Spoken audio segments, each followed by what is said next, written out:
Hello friends, लक्ष्य online classes में आप सभी का बहुत बहुत स्वागत है। मैं हूं आपका मेंटर। आज हम पढ़ेंगे वाकाटक गुप्त युग के बारे में।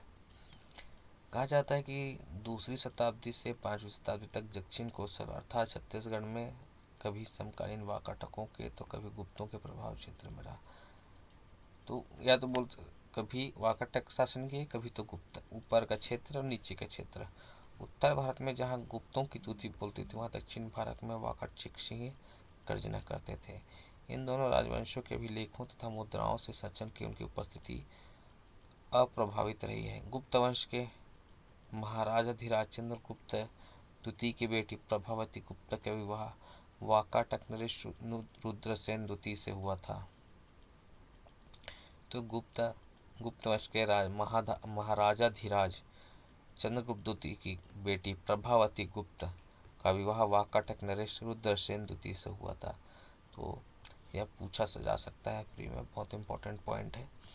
इस विवाह से वाकाटकों की दशा कुछ और हो गई, मतलब अच्छी हो गई। वे इस प्रकार गुप्तों के अधीन हो गए, क्योंकि हम देखते हैं कि स्वयं वाकाटकों के लेखों में यह कभी गुप्तों और वाकाटकों का एक साथ उल्लेख मिलता है।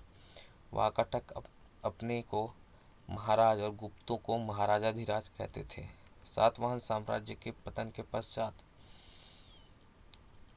पूर्वी दक्कन क्षेत्र के वर्तमान महाराष्ट्र के पूर्वी भाग में वाकाटक वंश राजवंश का उदय हुआ।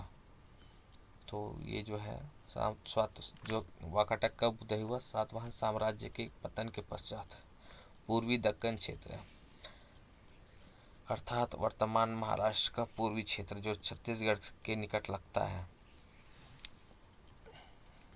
के पूर्वी भाग में वाकाटक राजवंश का उदय हुआ। प्रभावती गुप्त ने के पूना ताम्रपट से यह निश्चित होता है कि किसका ताम्रपट अभिलेख से पता चलता है? प्रभावती गुप्त का। कि वाकाटक राजा सामान्यतः गुप्तों के समकालीन थे, तथापि प्रत्येक राजा के राज्यपाल के वर्ष आज भी अनिर्णित है, केवल अनुमान से ठहराए जा सकते हैं। विदर्भ वाकाटकों की सत्ता के अंतर्गत रहा होगा। हरिवंश पुराण वाकाटक सम्राट प्रवरसेन प्रथम से की जाती है। पुराणों के अनुसार प्रवीर के 4 पुत्र थे। अजंता अभिलेख में वाकाटक राजाओं की वंशावली दी गई है। तो यह भी इम्पोर्टेंट है दोस्तों कि किस अभिलेख में वाकाटक राजाओं की वंशावली दी है। तो अजंता अभिलेख, यह परी के लिए इम्पोर्टेंट है। प्रवरसेन के 4 पुत्रों का शासन विभिन्न भागों में था, ऐसा प्रतीत होता है। उत्तर विदर्भ में वाकाटकों की ज्येष्ठ शाखा के अधिकार में थी। गोदावरी तट के विस्तृत दक्षिण विदर्भ का वत्सगुल्म शाखा का शासन था। प्रवरसेन के अन्य 2 पुत्रों में से एक गोदावरी के दक्षिण कुंतल देश पर राज्य करता था, दूसरा कौशल अर्थात छत्तीसगढ़ पर। डॉक्टर मिराशी की मान्यता है कि बस्तर जिला उसके पूर्व की ओर कुछ प्रदेश राज्य करने वाले नल राजा पूर्व दिशा में वाकाटक प्रत्यन थे। डॉक्टर मिराशी की मान्यता है कि प्रवरसेन का एक पुत्र दक्षिण कौशल पर शासन करता था, मगर वह राज्य शीघ्र समाप्त हो गया। इसी कारण से उत्कीर्ण लेख अभी तक नहीं मिले। डॉक्टर मिराशी के अनुसार प्रतीत होता है कि दक्षिण कौशल में नलवंशी तथा अन्य राजाओं द्वारा अपनी सत्ता स्थापित किए जाने के कारण वहां से वाकाटकों का अंत हो गया। अब गुप्त और वाकाटक समकालीन होने के बावजूद एक दूसरे से टकराने में कतराते थे। उत्तर भारत में गुप्त राज्य करते थे, दक्षिण भारत में वाकाटक स्वतंत्र रूप से शासन करते थे। दक्षिण कौशल अभी भी वाकाटकों के तो कभी गुप्त के प्रभाव क्षेत्र में आता था। कभी दक्षिण कौशल क्षेत्र का उल्लेख प्रतापी गुप्त सम्राट समुद्रगुप्त के प्रयाग प्रशस्ति स्तंभ लेख से हुआ है।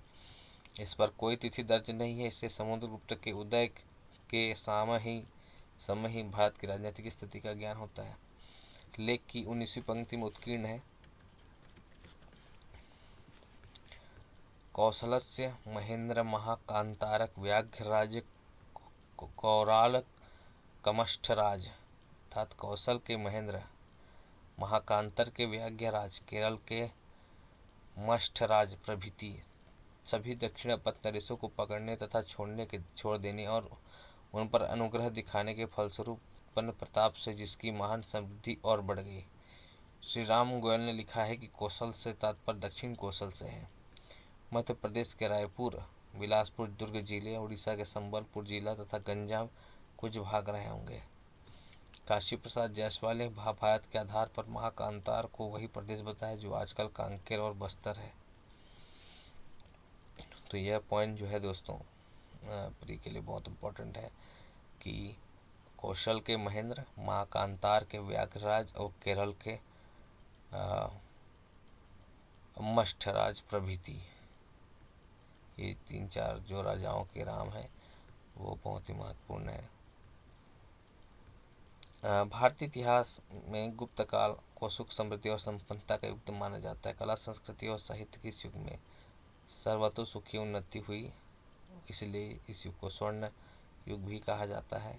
वर्तमान छत्तीसगढ़ राज्य जो पूर्व में दक्षिण कौशल कहलाता था, उसके सीमावर्ती क्षेत्रों में गुप्तकालीन पुरावशेष प्राप्त नहीं हुए हैं।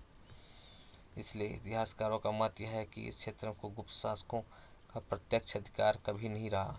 इस भारतीय नेपोलियन समुद्रगुप्त द्वारा पराजित होकर दक्षिण कौशल कुछ समय तक उनके प्रभाव के अंतर्गत रहा। गुप्तों के पश्चात यह क्षेत्र पुनः वाकाटकों के प्रभाव क्षेत्र में आया।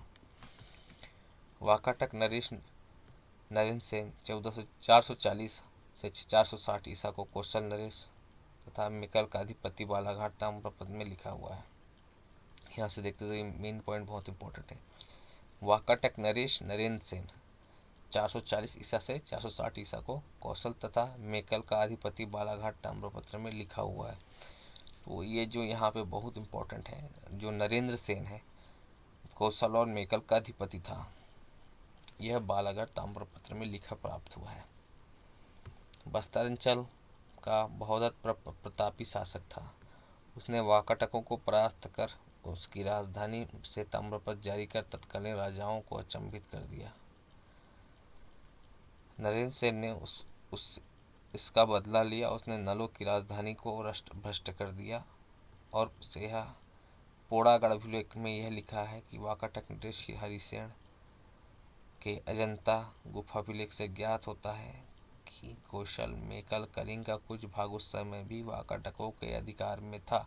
छत्तीसगढ़ के इतिहास में लगभग 2 शताब्दी तक वाकाटक गुप्त साम्राज्य राजवंश कभी मुख्य भूमिका में तो कभी सहायक भूमिका में आते हैं। वाकाटक गुप्तों का यह संपर्क छत्तीसगढ़ के लिए हितकर नहीं रहा।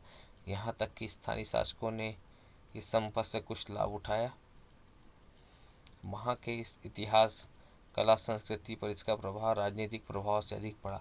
सरबपुरी वंश, नलवंशी, पांडुवंशी शासकों ने अपने अभिलेखों में वाकाटकों के समान पेटिका शीर्ष और ब्राह्मी लिपि का प्रयोग किया। तो यहाँ हम देख सकते हैं दोस्तों, यहाँ पे 2 लिपियों का प्रयोग हो रहा है, पेटिका शीर्ष और ब्राह्मी लिपि। शुरुआती छत्तीसगढ़ के शासकों ने, जैसे सरबपुरी रहे, नलवंशी रहे, पांडुवंशी रहे, इन्होंने अपने अभिलेखों में वाकाटकों के समान पेटिका शीर्ष और ब्राह्मी लिपि का प्रयोग किया। धन्यवाद दोस्तों, आज के लिए इतना ही। अगले वीडियो में देखेंगे, बात करेंगे इसके बाद आने वाले गुप्त काल और वाकाटक के बाद जो भी आता है उसके बारे में हम बात करेंगे। धन्यवाद दोस्तों, थैंक यू।